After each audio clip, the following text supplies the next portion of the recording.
Hey guys, Julian here, and today I'm going to be showing you how to make deep Fuse London style house like Seb Zito. As usual, you can get the full project files, samples, MIDI, presets, everything like that from this video. It's available right at the top of the description, and if you're a patient on my Patreon, check there because it's already available. And yeah, let's get started. So this is the loop from the intro. We're at 129 BPM, a little bit faster, but it works really well with this sort of like more upbeat, deep, minimal house like this style. The first sound we have here is this bass line.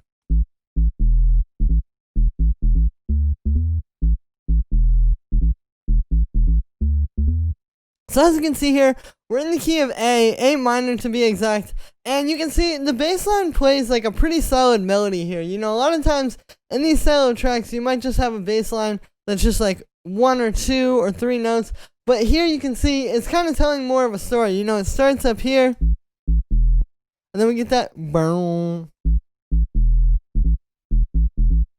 then it bounces back up, and then we do this boom, boom.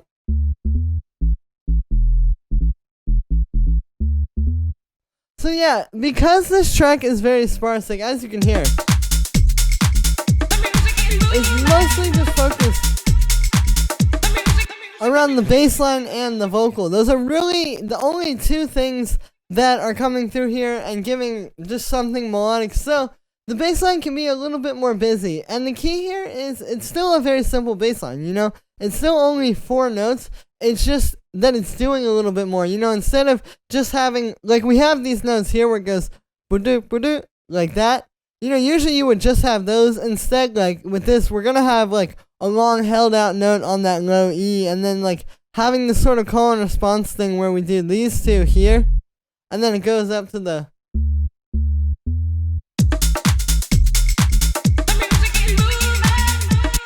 So yeah, I'd recommend picking like 2 notes that are a bit lower that work really well together, and then 2 notes that are a bit higher that work really well together, and then you can just kind of have it go between those like I've done here, where it's doing the A and the E, and then at the end it goes to D and then E an octave up. So actually it's only 3 notes, as you can see, because we have octaves of E.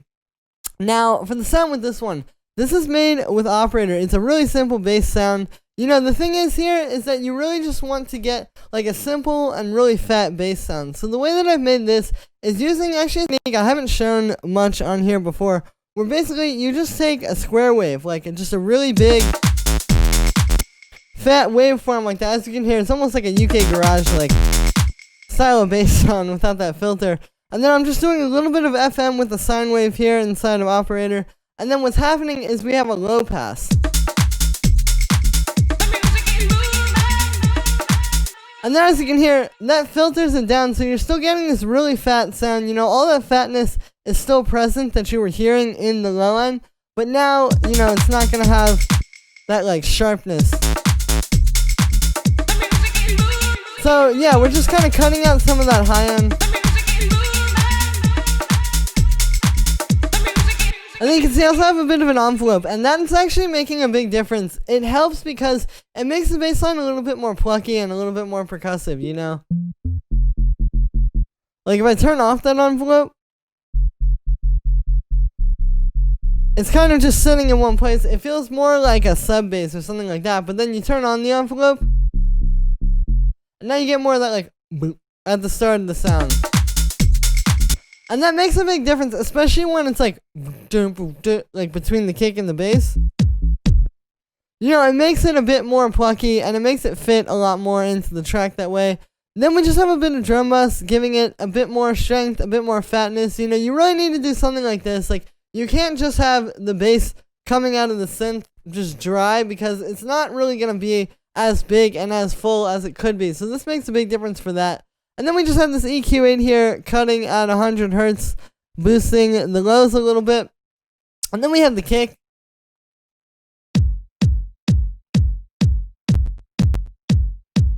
And yeah, as you can see, this is just like a pretty fat, sort of like 909 style kick. That's typically the style of kick that you want to use for this style of house, like just like a very fat 909 type of kick. And yeah, what's happening is you can see I've shortened this a little to make it a bit shorter. So like, if you notice how the bass line is hitting like kind of in between the kicks here, like right there you can see. So if we had like a longer kick, like if I get rid of this, shortening it. See how the bass and the kick kind of blend together there, but then if we shorten the kick,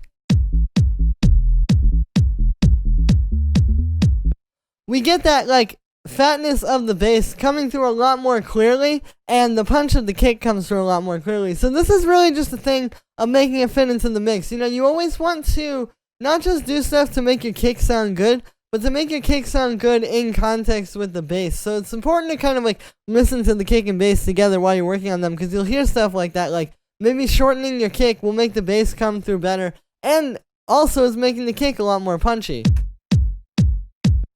And yeah, then we just have some drum busts on that, so here's without that.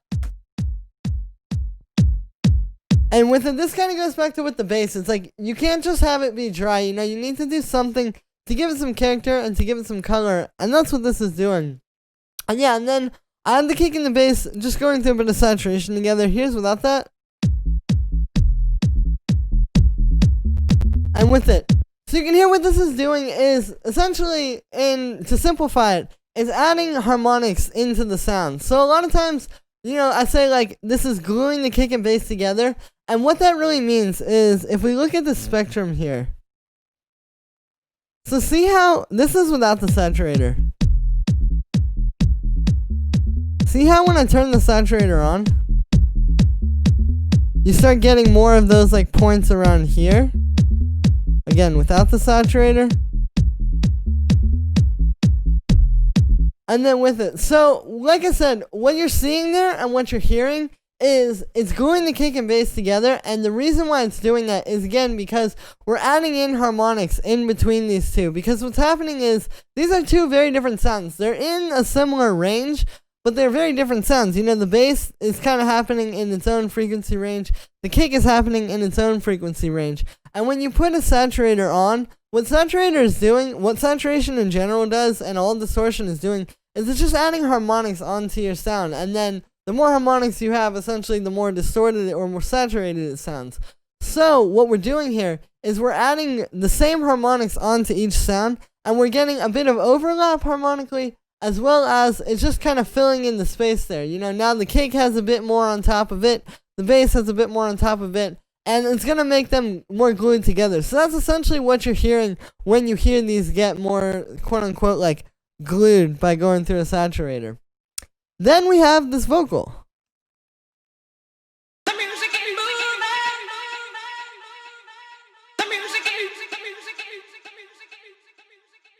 So yeah, you can hear it. This is just like a really nice, solid, very soulful sort of house vocal.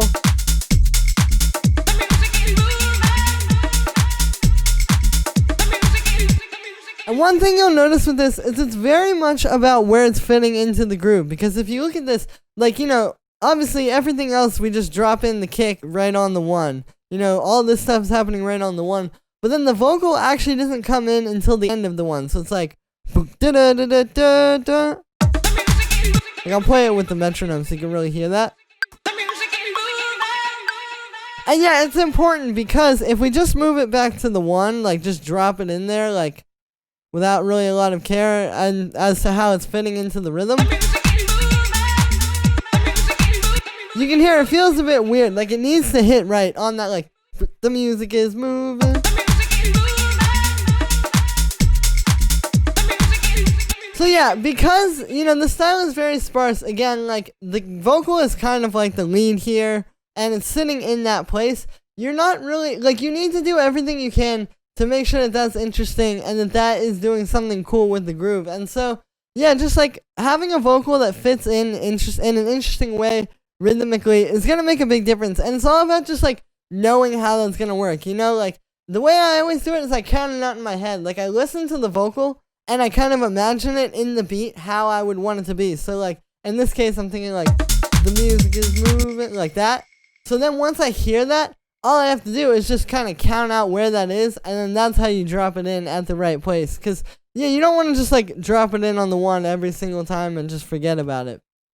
And yeah, and then as far as effects go on this, so you want to keep it pretty sparse. You know, it's nothing too crazy, you can see. Just some echo and reverb to give it a bit of space. Then a bit of drum bus to make it a bit fatter and just a bit stronger. This is really just giving it some saturation. And then just this high pass filter cutting out the low end. You really just want to give it like some nice space with like this long echo.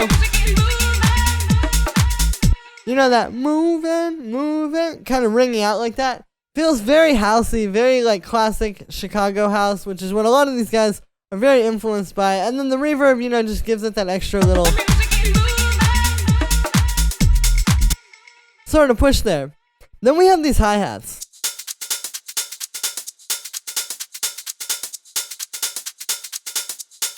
So what it is it's this hi-hat, which you can see is just like this open hi-hat. I'll turn up the sustain. And then you can see I just shortened it. This is a big thing with this style of house. A lot of these producers take this style of hi-hat, like just a normal sort of open hi-hat, you know, very like 909-esque. And then all you do is you shorten the amplitude envelope, like the sustain in particular. And then that's how you get that quick, kind of like tighter hi-hat like you hear in these tracks. Because if you make it super long like this, it just feels weird. It doesn't really fit into the groove. You really just want that quick that still has a lot of body and fatness to it. And then we just have this 909 hi-hat just hitting like,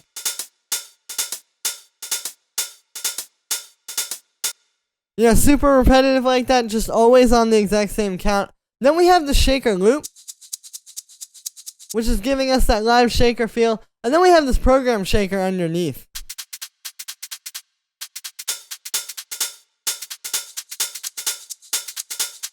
And so you can hear we have both, because the program shaker gives it a bit more of like that sort of crunchy, textured sort of shaker feel. But then the loop is giving us some live feel. And then you put it together in the whole mix, and you just sort of get one really full sounding shaker. And then on the group hi-hats, so you can see, we just have a bit of reverb, a bit of saturation, and some EQ. Here's with nothing on it.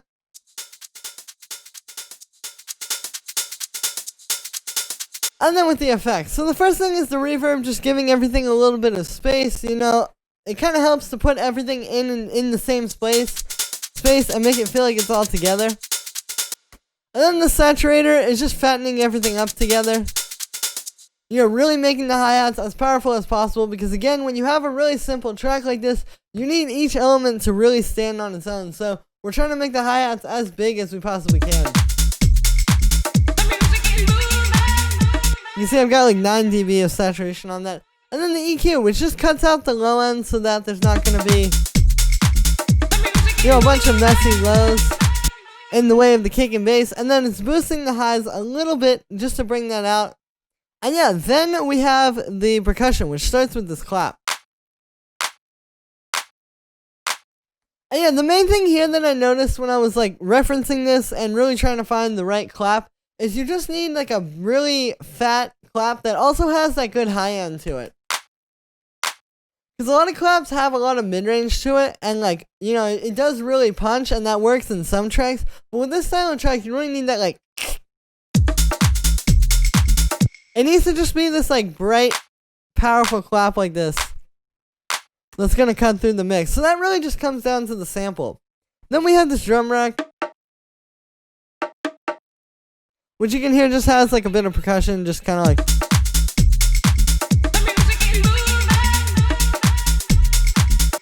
And you'll notice this is really doing a call and response with this other percussion here.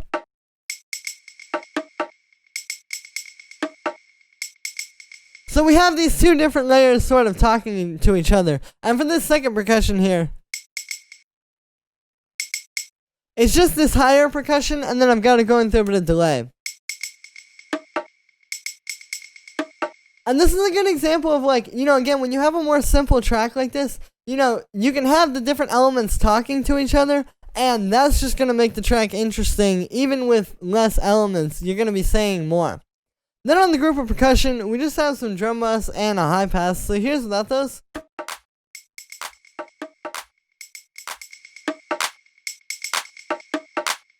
So the drum bus kind of goes back to what I was doing with the shakers and hi-hats. You know, it's just a matter of taking it and like really fattening these up to make them as big as possible in the mix.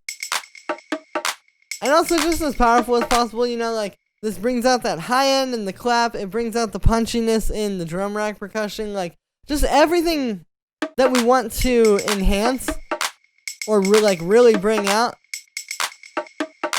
This drum bus is doing that. And then the high pass filter is just to cut out the lows and make sure that there's nothing getting in the way of the kick and the bass.